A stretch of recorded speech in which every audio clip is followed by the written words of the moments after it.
Greetings everyone, I'm Dwyrin. This is Hearthlands, a game that is currently, as you can see in the opposite corner over there, that is currently in alpha and in under development by two people whose apparent dream it was to create a PC game.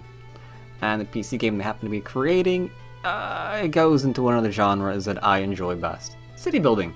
As I mentioned, this is an alpha game, so it's going to be a little bit rough around the edges, but I wanted to bring you a preview of it in case you, like me, hadn't really known about this game until now. So right away, the new game is fairly basic, as we expect now. You can choose your name, randomized, your city name, also randomized. You can choose your shield shape, which is actually fairly customizable. Your shape's pretty customizable, there's 60 different types. Your colors, whole bunch of them. Overlays, 124, which I think is insane. I mean, this is an alpha game with 124 different choices on what you want on the front of your shield. That's kind of weird. It's kind of weird, but detailed. I guess it does speak that they are trying to focus on detail in this game, which is kind of nice. There's only 3 map sizes, small, medium, and large. And you've got a choice of options. Do you want monsters to attack your city? And do you want anything costing money? Now, obviously, I'm going to choose the things costing money for this particular build and jump on in. So you start off, as these games often do, with the guy simply saying, here's a lovely area, go make yourself a city. As you can see, there are different speed settings. We begin off pause, so you can do things like look around the map, investigate what kind of resources you have. In this case, the red is iron, which took me by surprise. What looks like oranges are currently apples, but hey, it's alpha, what can you expect? I'm sure there's gonna be, they'll probably fine-tune things later on. Make things look a little bit more like they're supposed to. Bunch of trees, some more iron. Somewhere around here we should be finding, there they are. Yeah, right there, got some stone. So a lot of different resources that you can use, including the graveyard, which we'll get into later, maybe. And you have to pick where you're going to begin your first city. So at the moment, you begin off being able to build whatever it is you choose to build. I started off by building myself a road. That way my citizens can give me a fair idea, where they're going to be traveling, and I can plan accordingly for the other buildings. Now, since resources are important, I began next to these apple tree, are they apple trees? Yeah, they're not oranges, they're apple trees, right. Began next to the apple trees. Yeah, see, apple trees, good. Began next to the apple trees, and I decided that we were going to begin farming them with a grower's lodge. The grower's lodge is actually kind of interesting in that it will handle the picking of all the apples at the moment, and it will also go and do the grain if you are getting into farming. Now, you can click the building and see how many workers you're going to be needing, and immediately they begin off complaining that they need more workers. So you begin building your homes wherever you want. You can block them, anywhere on the map that you so desire. That's nice and clear and devoid of any other resources. For example, this tree will not get auto-bulldozed. I have to do it manually, kind of harking back to the days of, Caesar and the first SimCities.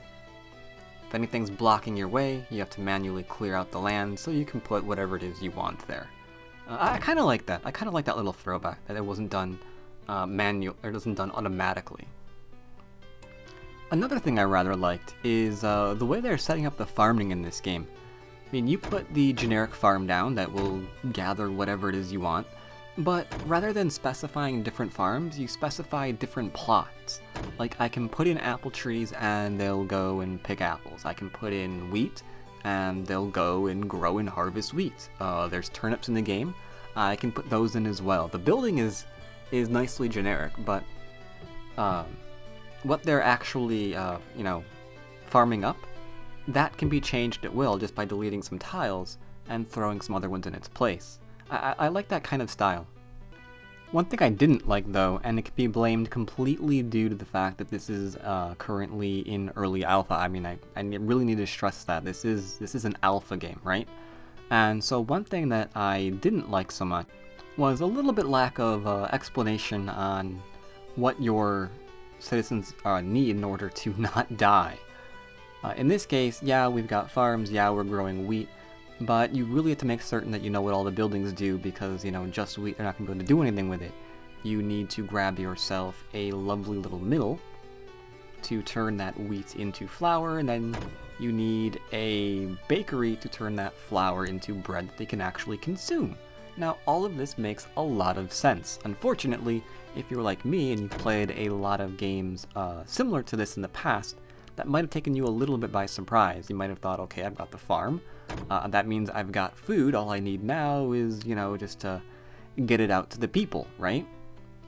But again, this is alpha, so I'm sure the explanation on what you're going to be needing, I'm sure they're going to like have great tutorials or whatever when the game finally releases to kind of hold new players' hands to make certain that you know the ins and outs of the game.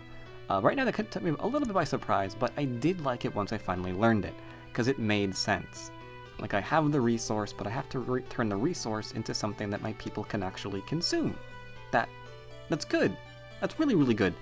And since the game even goes so far to tell you exactly how many people are in each starting plot, or how many people will be in each starting plot, and how many jobs are required for each job, there's almost no guesswork involved into what you're going to be requiring.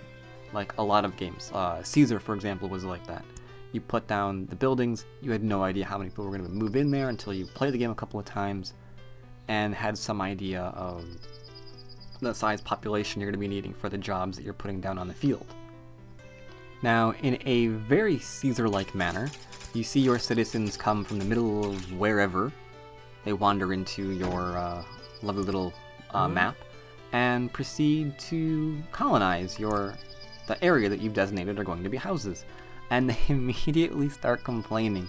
One thing that really kind of made me laugh about this game is these people just complain about everything. It always tells you what it needs next to build up. And I kind of wish that they hid that, and maybe they will hide that a little bit, so you have to click on the building in order to find out. Like right now, it's good. This month is good because you don't know what they need. But next month, it's going to immediately say, you know, well, we've grown as high as we can. We need this in order to improve, and it's always going to be that way. I think, unless there's an option to turn that off. If there is, it's completely my fault. I didn't see it. But you can see here, it's currently not growing season, so they're not planting wheat. And that's another big thing that you learn the hard way. The growing seasons and the planting seasons and the picking seasons, had to really pay attention to those, because right now we had nobody getting the wheat, and those available went to grab all of the apples, which are now gone. Now that they're gone, we are here and they're planting wheat. So we've got food. Now granted, what they want took me by surprise as well, because after, and maybe they'll reshuffle the order of what they need to go up later, but immediately after getting bread, they need to get drunk. Which I thought was a little bit surprising. I thought maybe you'd want some furniture first, or after furniture, they want boots. Maybe they want boots first, but no. Forget boots, we don't need boots, we can be barefoot. Furniture, doesn't matter. We'll just sleep on the floor and eat off the floor, doesn't matter. What we want is to get drunk. So they need alcohol. And that's a thing. That's a thing. Food, alcohol, and then furniture. You have to admire their priorities, you really do. Now another thing that I really liked was that you weren't simply confined to this map with no indication that there was an outside world at all. I mean, since SimCity 2000, we've known that there's other things out there, and you know, any game like this should really interact with it in some way. Here, if you place not a peddler's tent, but a marketplace, then you open yourself up available for trading. You can already see on the right hand side, I'm getting messages that new trading is available to me.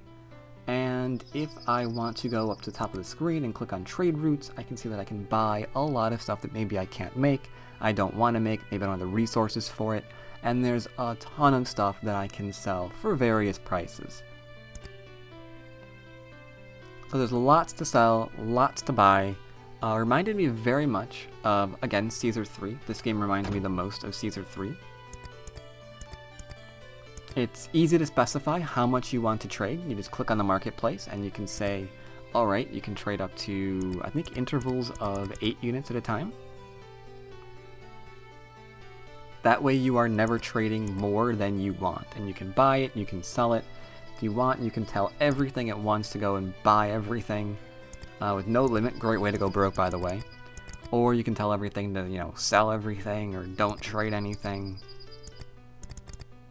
Just by clicking a few buttons. So really easy to use, very difficult to go wrong. And no doubt, as you noticed by now, just about everyone is represented by some character on the screen, including the merchant that comes from the same place that all of your people seem to be coming from. And you can click on them, they say a couple of things, gives you a little basic information, like what are they looking to do, they're looking to buy something. Alright, so where is he going? He's probably going to the marketplace. And you can follow along and see what they're up to. In fact, everyone's got a few things that they do say. The audio is kind of basic right now. That's quite okay. Personally, I would love to hear them get pissed if you click on them too many times. Kind of, harkening back to good old Warcraft, where you just got really, really angry if you just sat there and spam clicking them. I would love to see that little extra touch. That would be nice. That would be nice.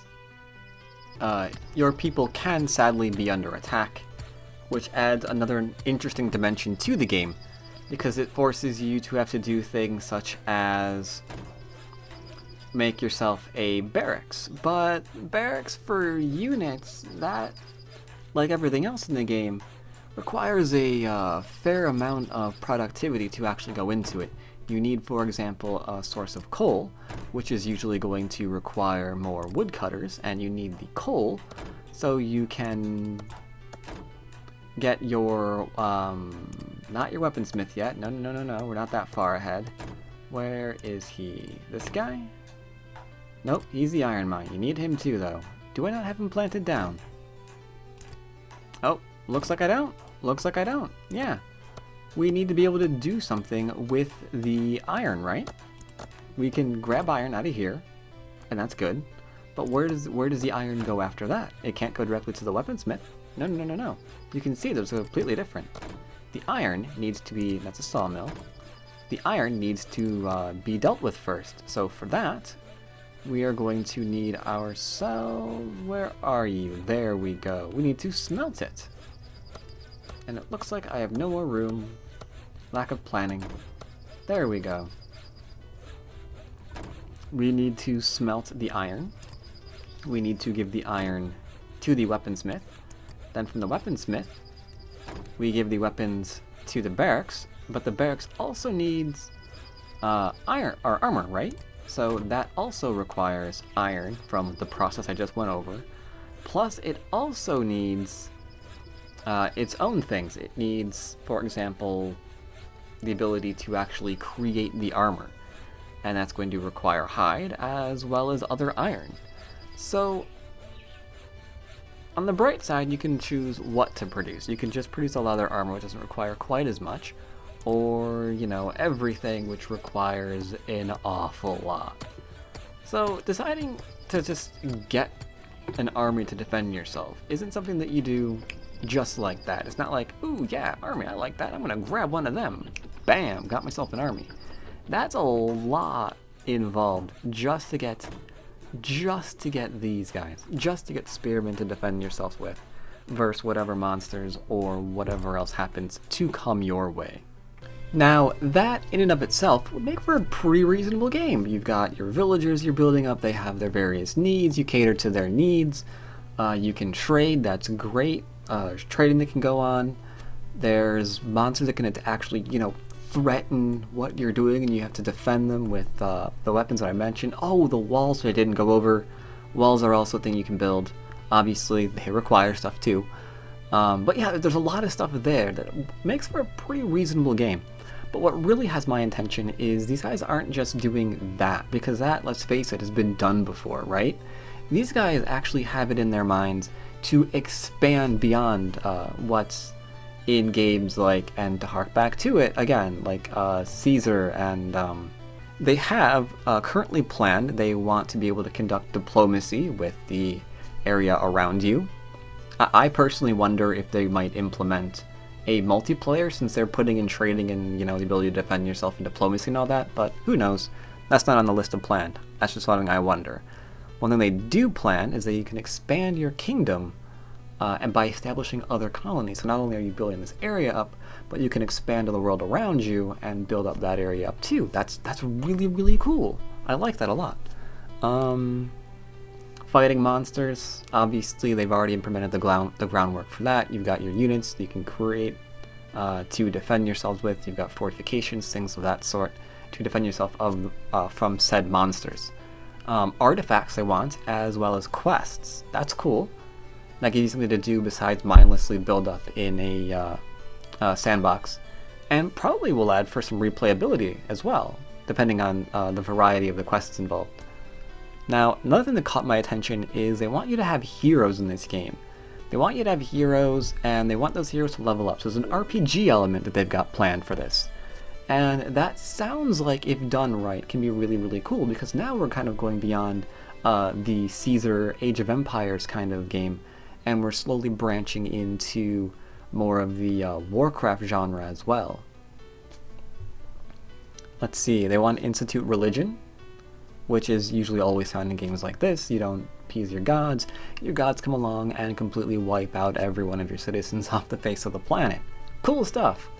And let's see, last but not least, they also want mega constructions, your wonders, I guess, in other words. Large things that require an insane amount of resources to build. Who knows what kind of benefits they'll give. And last but not least, they want to institute magic, one of my favorites. I'm a complete magic whore. I always love magic.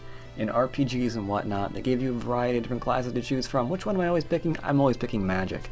So I'm really curious to see how they're going to implement magic into this game. Is it just going to be with your heroes? Is it going to be something that you yourself can do? Is it going to be something that just your other units can do? I don't know what they're going to do, but I'm really looking forward to some of the future plans that this game has to offer. So at first, I just thought this game was going to be something that should have been on Facebook. But as I played the game, and as I see what they've got planned for the future, I see that this game really should be brought to PC. And if you like city building games with any of the features that I recommended, or that I mentioned that they have planned for the future, then maybe you want to pay attention to this as well. Links to this game can be found down below, their website, all that good stuff, so you can read out more about this game, keep in touch, and find out how the development process is going. I'm certainly going to keep my fingers crossed, waiting for when some more of these features come into the actual game, and I can't wait to try those out too. So, this has been Hearthlands. Hope you're excited for the game as I am, and I'll see you guys next time. Take care, everyone.